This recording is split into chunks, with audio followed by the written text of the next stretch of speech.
Test 4. You will hear a number of different recordings, and you will have to answer questions on what you hear. There will be time for you to read the instructions and questions, and you will have a chance to check your work. All the recordings will be played once only. The test is in 4 sections. At the end of the test, you will be given 10 minutes to transfer your answers to an answer sheet. Now turn to Section 1.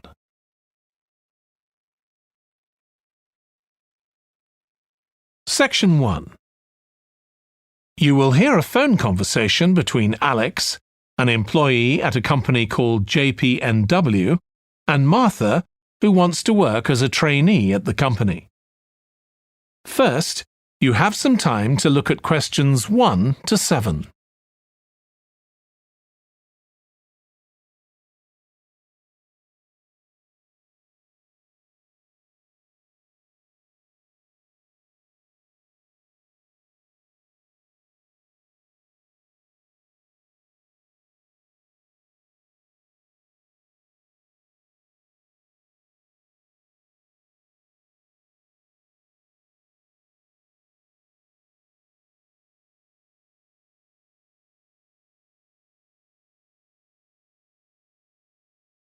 You will see that there is an example that has been done for you.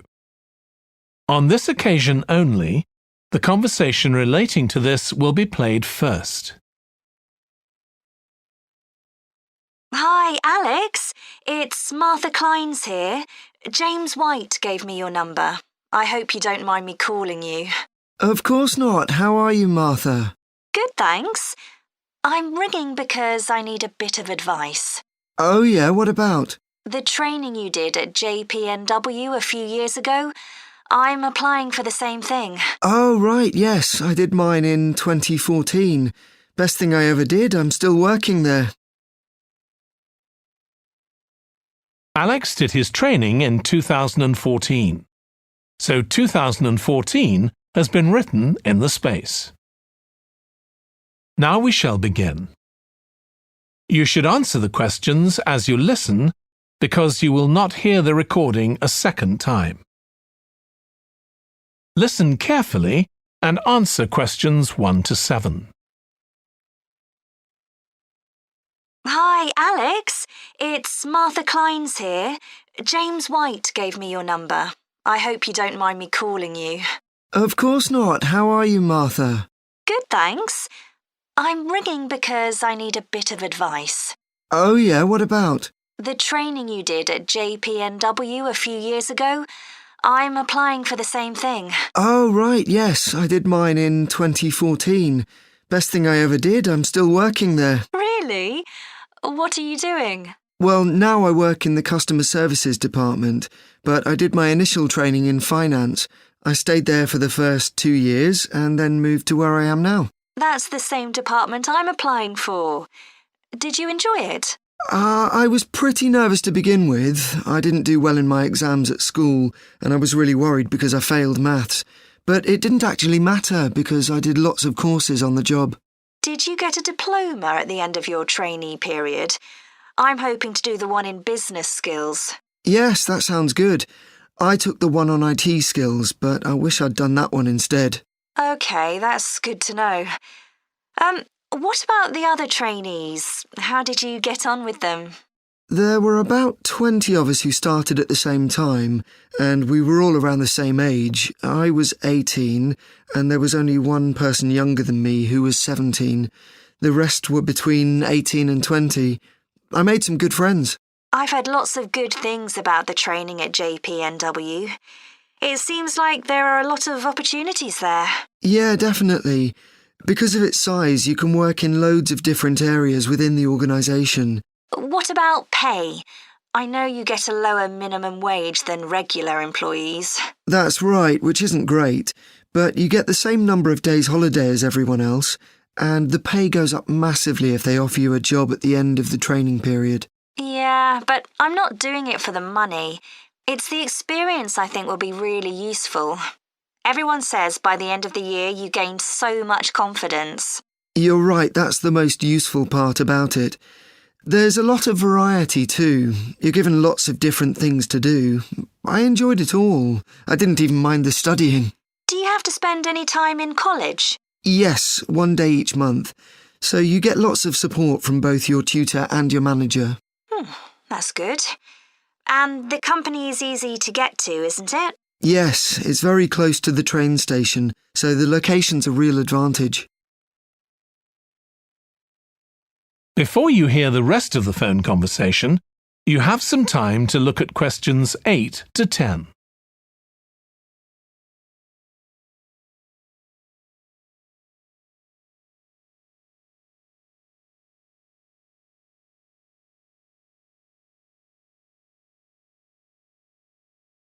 Now listen and answer questions 8 to 10.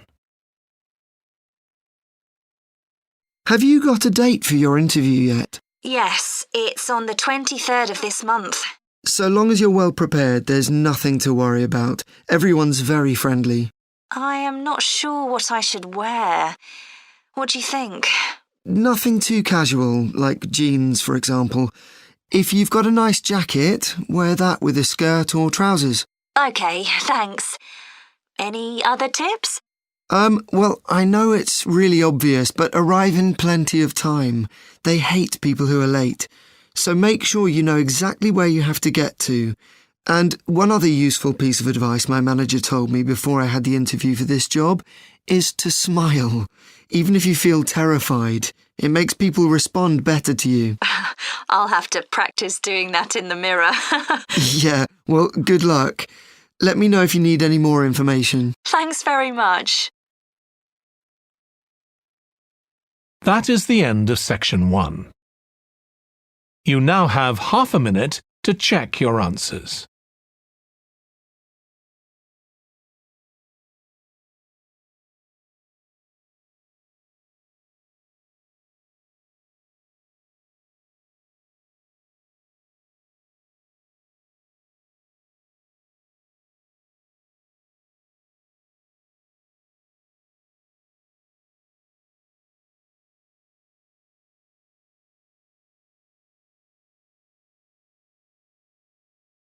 Now turn to section 2.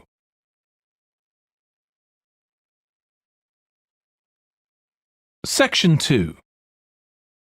You will hear a woman called Annie, who works at the snow centre in New Zealand, welcoming a group of visitors to the centre. First, you have some time to look at questions 11 to 16.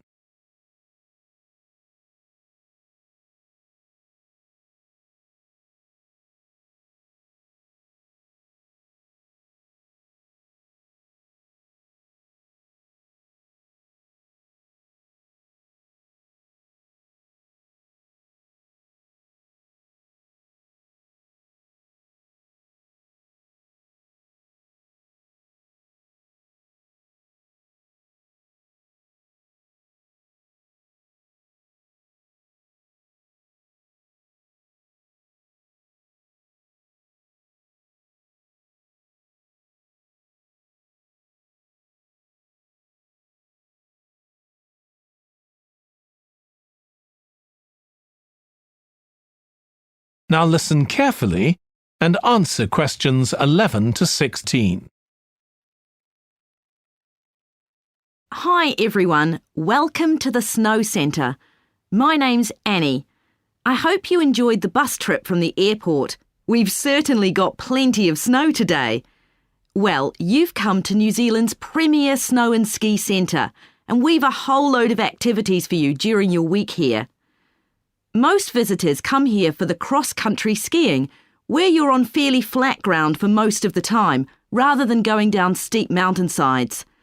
There are marked trails, but you can also leave these and go off on your own, and that's an experience not to be missed. You can go at your own speed. It's great aerobic exercise if you really push yourself. Or, if you prefer, you can just glide gently along and enjoy the beautiful scenery. This afternoon, you'll be going on a dog sled trip. You may have seen our dogs on TV recently racing in the Winter Sled Festival. If you want, you can have your own team for the afternoon and learn how to drive them, following behind our leader on the trail. Or if you'd prefer, you can just sit back in the sled and enjoy the ride as a passenger. At the weekend, we have the team relay event and you're all welcome to join in. We have a local school coming along and a lot of the teachers are taking part too. Participation rather than winning is the main focus, and there's a medal for everyone who takes part.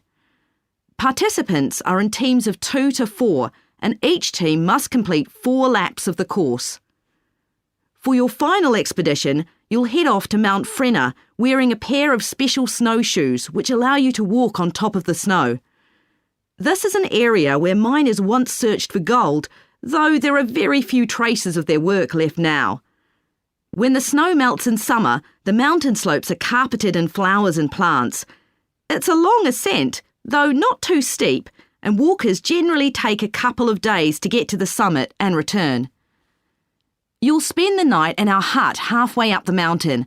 That's included in your package for the stay. It's got cooking facilities, firewood and water for drinking. For washing, we recommend you use melted snow, though, to conserve supplies. We can take your luggage up on our snowmobile for you for just $10 a person.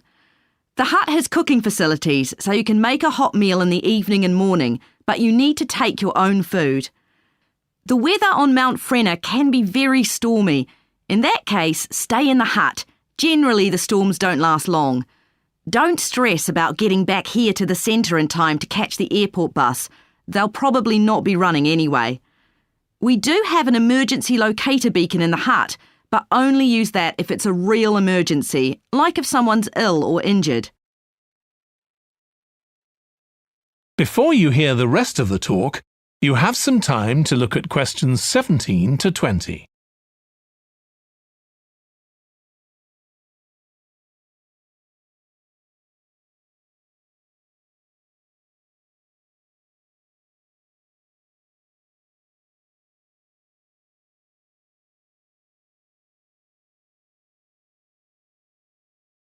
Now listen and answer questions 17 to 20. Now, let me tell you something about the different ski trails you can follow during your stay here.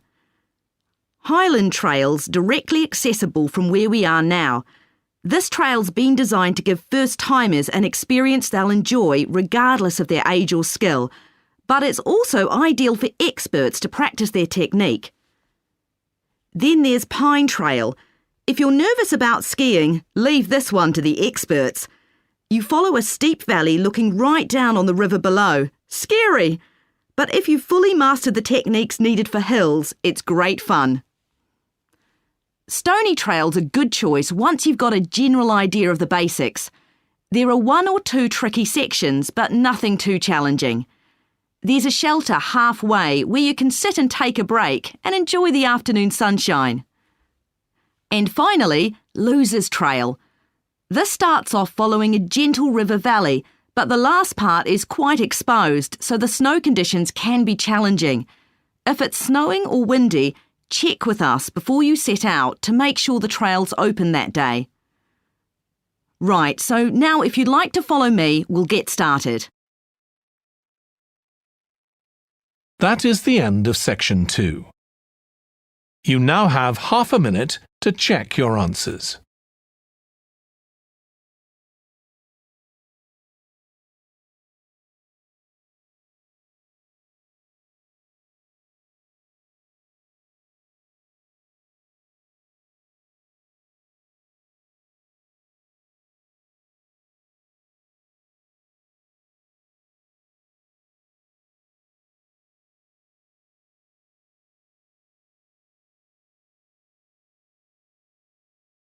Now turn to section 3.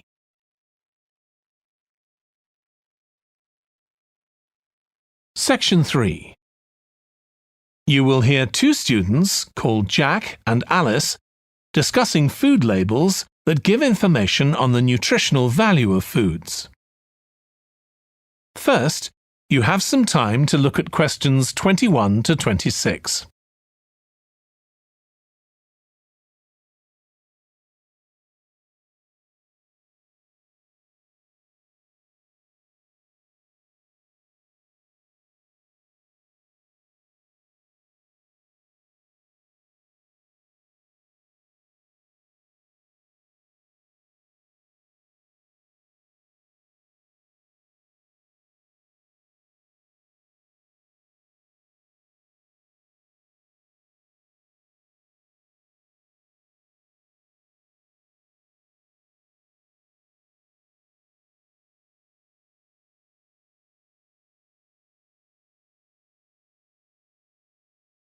Now listen carefully and answer questions 21 to 26. I've still got loads to do for our report on nutritional food labels. Me too. What did you learn from doing the project about your own shopping habits? Well, I've always had to check labels for traces of peanuts in everything I eat because of my allergy. But beyond that, I've never really been concerned enough to check how healthy a product is.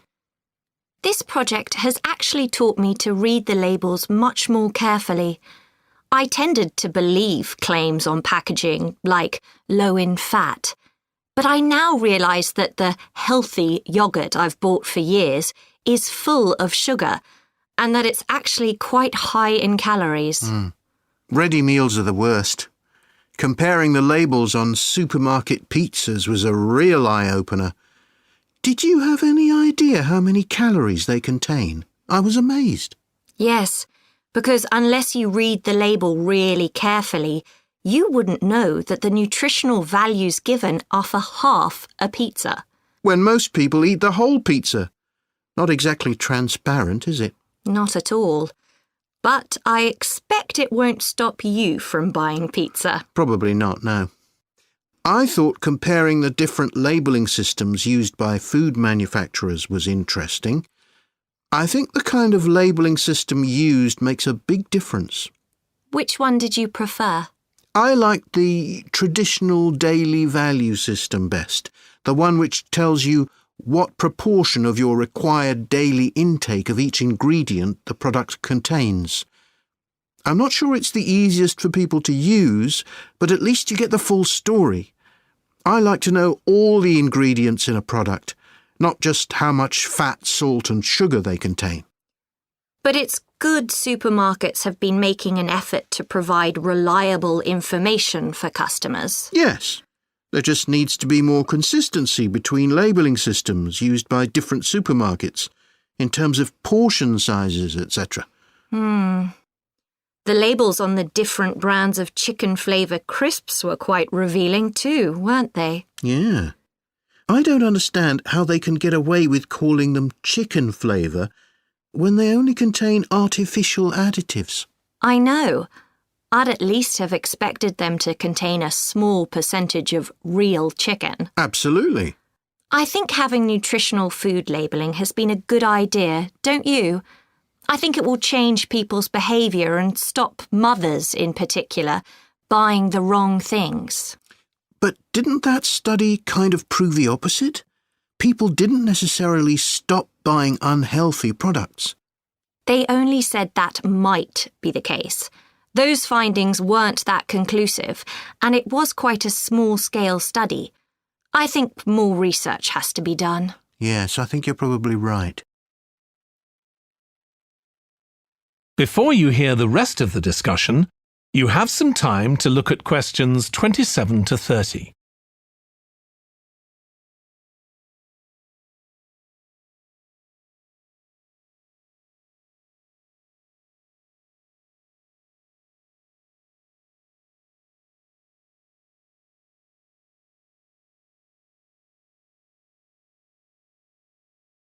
Now listen and answer questions 27 to 30. What do you think of the traffic light system? I think supermarkets like the idea of having a colour-coded system, red, orange or green, for levels of fat, sugar and salt in a product. But it's not been adopted universally. and not on all products. Why do you suppose that is? Pressure from the food manufacturers. Hardly surprising that some of them are opposed to flagging up how unhealthy their products are. I'd have thought it would have been compulsory. It seems ridiculous it isn't. I know. And what I couldn't get over is the fact that it was brought in without enough consultation. A lot of experts had deep reservations about it. That is a bit weird. I suppose there's an argument for doing the research now when consumers are familiar with this system. Yeah, maybe. The participants in the survey were quite positive about the traffic light system. But I don't think they targeted the right people. They should have focused on people with low literacy levels, because these labels are designed to be accessible to them. Yeah. But it's good to get feedback from all socio-economic groups, and there wasn't much variation in their responses. No. But if they hadn't interviewed participants face-to-face, they could have used a much bigger sample size. I wonder why they chose that method. Dunno. How were they selected? Did they volunteer or were they approached? I think they volunteered. The thing that wasn't stated was how often they bought packaged food. All we know is how frequently they used the supermarket. That is the end of section 3. You now have half a minute to check your answers.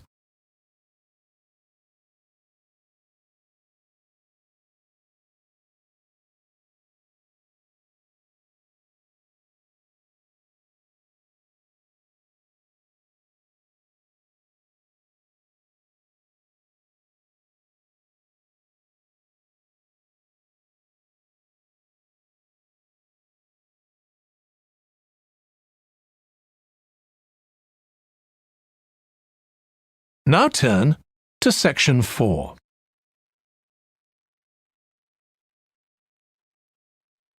Section 4. You will hear part of a presentation by a history student about the history of coffee. First, you have some time to look at questions 31 to 40.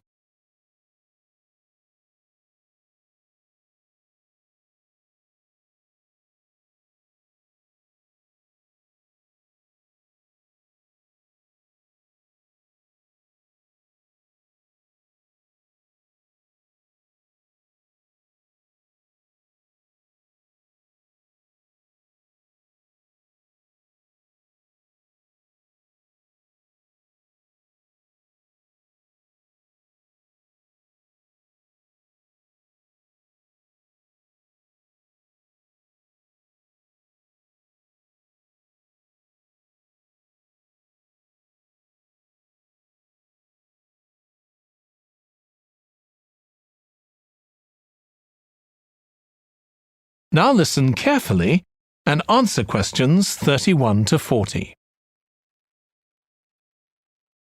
In my presentation, I'm going to talk about coffee and its importance both in economic and social terms.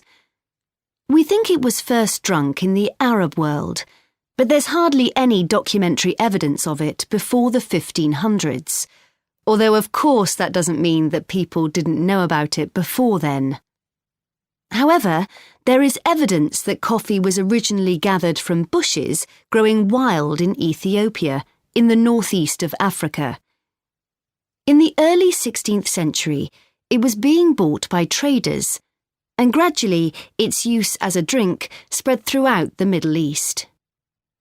It's also known that in 1522, in the Turkish city of Constantinople, which was the centre of the Ottoman Empire, the court physician approved its use as a medicine. By the mid-1500s, coffee bushes were being cultivated in the Yemen, and for the next 100 years, this region produced most of the coffee drunk in Africa and the Arab world. What's particularly interesting about coffee is its effect on social life. It was rarely drunk at home, but instead, people went to coffee houses to drink it. These people, usually men, would meet to drink coffee and chat about issues of the day. But at the time, This chance to share ideas and opinions was seen as something that was potentially dangerous. And in 1623, the ruler of Constantinople demanded the destruction of all the coffee houses in the city, although after his death, many new ones opened and coffee consumption continued. In the 17th century, coffee drinking spread to Europe, and here too, coffee shops became places where ordinary people, nearly always men, could meet to exchange ideas. Because of this, some people said that these places performed a similar function to universities. The opportunity they provided for people to meet together outside their own homes and to discuss the topics of the day had an enormous impact on social life, and many social movements and political developments had their origins in coffeehouse discussions.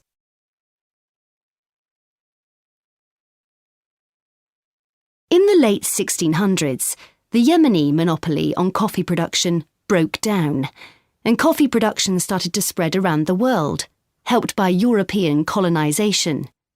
Europeans set up coffee plantations in Indonesia and the Caribbean, and production of coffee in the colonies skyrocketed. Different types of coffee were produced in different areas, and it's interesting that the names given to these different types, like mocha or Java coffee, were often taken from the port they were shipped to Europe from. But if you look at the labour system in the different colonies, there were some significant differences. In Brazil and the various Caribbean colonies, coffee was grown in huge plantations, and the workers there were almost all slaves. But this wasn't the same in all colonies. For example, in Java, which had been colonised by the Dutch, the peasants grew coffee and passed a proportion of this on to the Dutch, so it was used as a means of taxation. But whatever system was used, under the European powers of the 18th century, coffee production was very closely linked to colonisation. Coffee was grown in ever-increasing quantities to satisfy the growing demand from Europe, and it became nearly as important as sugar production, which was grown under very similar conditions. However, coffee prices were not yet low enough for people to drink it regularly at home, so most coffee consumption still took place in public coffee houses, and it still remained something of a luxury item. In Britain, however, a new drink was introduced from China and started to become popular, gradually taking over from coffee, although at first it was so expensive that only the upper classes could afford it. This was tea, and by the late 1700s it was being widely drunk. However, when the USA gained independence from Britain in 1776, they identified this drink with Britain, and coffee remained the preferred drink in the USA, as it still is today. So, by the early 19th century, coffee was already being widely produced and consumed.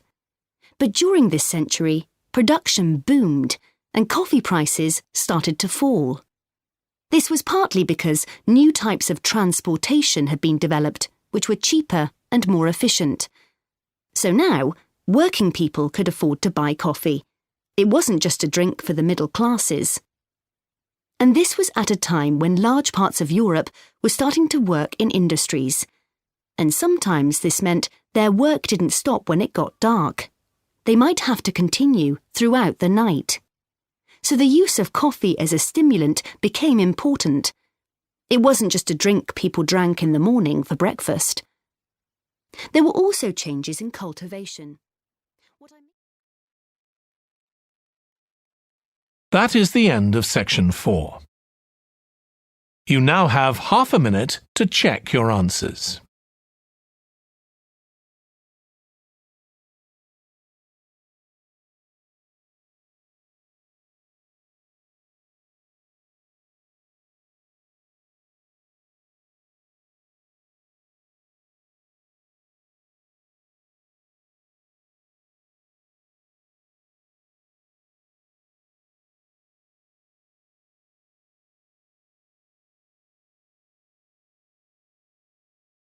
That is the end of the listening test. In the Ielts test, you would now have 10 minutes to transfer your answers to the answer sheet.